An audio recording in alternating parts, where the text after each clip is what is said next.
আসসালামু আলাইকুম। বিবারে এক্সপ্রেস থেকে সবাইকে আন্তরিক প্রীতি এবং শুভেচ্ছা জানাচ্ছি। আজকে আপনাদেরকে যে রাস্তাটি দেখাচ্ছি এটা হচ্ছে দক্ষিণ পৈরতলা ৩ রাস্তার মোড় অতিক্রম করে যে রেল ক্রসিংটা, যেটা পার হয় গোকর্ণঘাট, নবীনগর, শিবপুর যে যাওয়া যায় সেই রাস্তাটা দেখানোর চেষ্টা করছি এবং রেল লাইনটা মূলত আজকে দেখাবো। রাস্তার মধ্যে যতটুকু পড়ে সেই সাথে আপনাদেরকে এই গোকর্ণ রুটটা যতটুকু সম্ভব দেখাবো, কিন্তু রেল লাইনটা মূল উদ্দেশ্য হচ্ছে রেল লাইন দেখানো। তো চলুন কথা না বলে শুধু প্রাকৃতিক পরিবেশটা উপভোগ করি। ব্যস্ত একটি রাস্তা, এটা খুবই ব্যস্ত, সব সময় যানবাহন চলাচল করে। এদিকে হচ্ছে নবীনগর দিক, গোকর্ণঘাট, নবীনগর, শালগাঁও, কালীসীমা। এটা হচ্ছে আমাদের পৈরতলা, দক্ষিণ পৈরতলার যে রেল ক্রসিংটা এটা।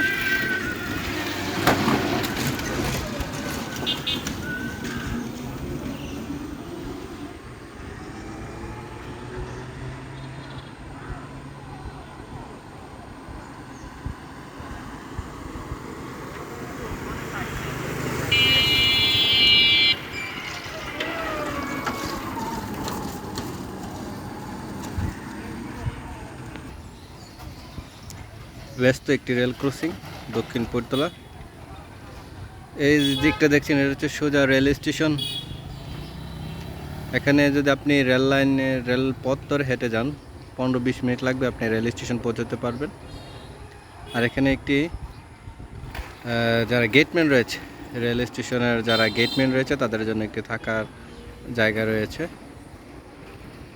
এটাকে আগে গেটঘর বলতো, গেটঘর। এই হচ্ছে অবস্থা, বর্তমান অবস্থাটা এটা।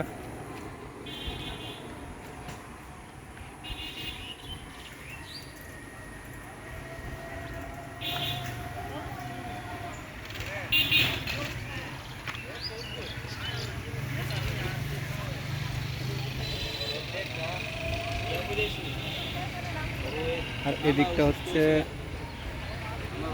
ঢাকা, আশুগঞ্জ, ভৈরব। এই দিকটা হচ্ছে এটা। রেল যদি চলাচল শুরু করে, রেল চড়ে আপনি এদিকে সোজা ঢাকার উদ্দেশ্যে রওনা হবেন। পরন্ত বিকাল, তাই একটু ঝাপসা মনে হতে পারে, কারণ সূর্য এদিক দিয়ে ডুবছে।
আজকে ভিডিওটি এখানেই শেষ করছি। সকলে ভালো থাকবেন। আসসালামু আলাইকুম।